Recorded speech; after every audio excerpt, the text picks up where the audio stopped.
নিরামিষের দিনে স্বাদের লাউকে এইভাবে একবার বানিয়ে দেখুন, আশা করছি ভীষণ ভালো লাগবে।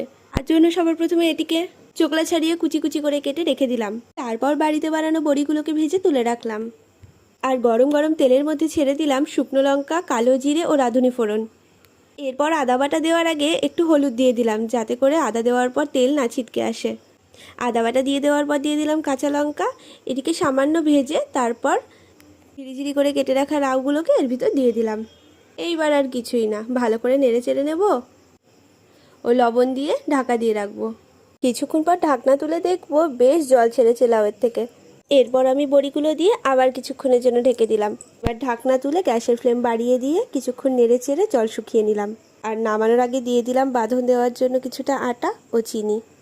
লাউ ঘন্টকে যদি খুব টেস্টি করে খেতে চান তাহলে এর জন্য রইল একটাই টিপস, সেটি হলো এগুলি মাথা না নোয়ানো পর্যন্ত এগুলোকে রান্না করেই যেতে হবে।